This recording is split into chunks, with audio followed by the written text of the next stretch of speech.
Well, there is a lot to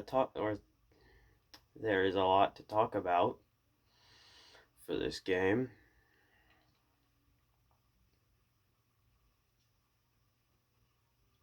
Jeff Brohm, what are you doing? What are you doing? Because you're obviously not doing what helped us win in the first place. What was helping us win was we were giving it to David Bell deep, and we were handing it off to Horvath multiple times.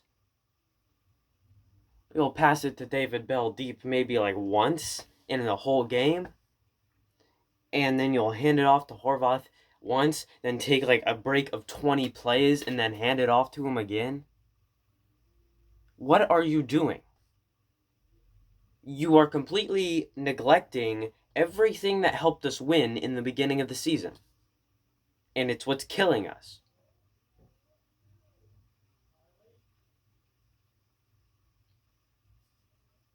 Why? Because you think you'll outsmart defenses by not passing it to our best players? That's not outsmarting a defense, because we were beating the defenses when they knew who we were going to throw it to, because our receivers were just that good. David Bell is just that good, and you fail to recognize it, and I don't know why. If I can recognize it, a coach who's getting paid much money to do this should be able to recognize that David Bell can catch with 2, 3, even 4 defenders on him. But no, let's just not give it to him. Rondell Moore,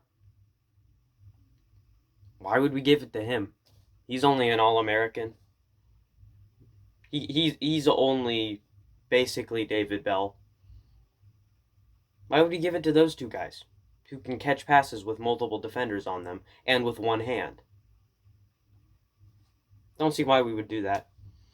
Oh, and the running back who turns what looks like 5-yard losses into a first down, why would we give him the ball? He's only an amazing running back who not only can break tackles but also has explosive speed despite being 230 pounds. What are we doing? What are you doing, Jeff Brohm? What crack did you smoke before the game? Maybe it's not crack. Maybe it's LSD. Maybe it's magic mushrooms. Who knows? It's some type of drug that you're on. Because clearly, you don't know how to coach a football team. You give it to your best players. I'm not saying every play, but I'm saying most of the plays, you give it to your best player. But you don't want to do that for some reason, because you obviously just don't know football then. I don't know. It's so stupid that I don't have an explanation for it. And then the refs. Freaking refs. They held Derek Barnes on a play that turned into a big gain. There's no holding call.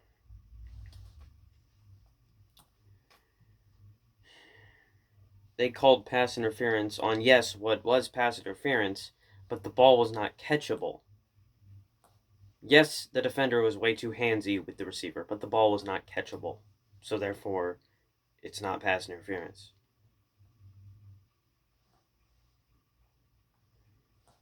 So many flags. Yeah, I get there were flags for Nebraska too, but there were more for Purdue, and more effective ones that set them back. It just... And I know this last thing that I'm probably the most mad of, well, I'm not the most mad of, but it's the thing that really makes me want to rant, that had no effect on the game. The announcers. What are you doing? Because you talked about Nebraska and how good they were for about 80% of the game.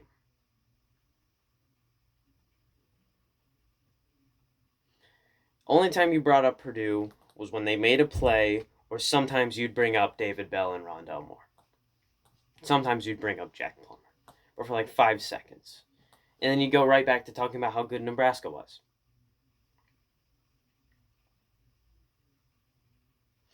When Payne Durham scored an amazing touchdown, he caught the ball and he managed to keep his feet from stepping out of bounds somehow. We don't know how. He's just an amazing tight end. You say, oh yeah, good touchdown. And then you say, good shot by the cameraman, though. I get it. Sometimes when it's like a penalty review or something, you'll credit the cameraman because it's a good shot. It's a good thing they got that shot, or this penalty review might be compromised. And I'm not discrediting cameramen. They work hard at what they do, and they're good at what they do. But on an amazing touchdown like that, you're only going to talk about the touchdown for a little bit. But whenever Nebraska scores a touchdown, you talk about it for the next 10 minutes.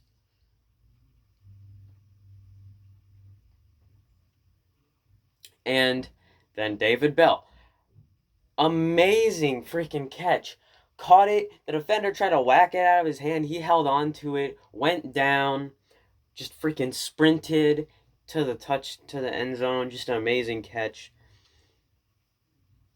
And you talk about the catch for a little bit, and then you talk about Nebraska's coverage and how good it is. Obviously, it's not that good,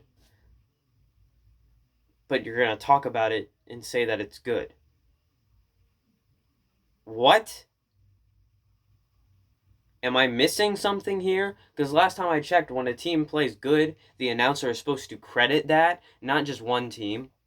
There are two teams playing, and you only talked about one team. I guess they're just prepping me for Pacers basketball.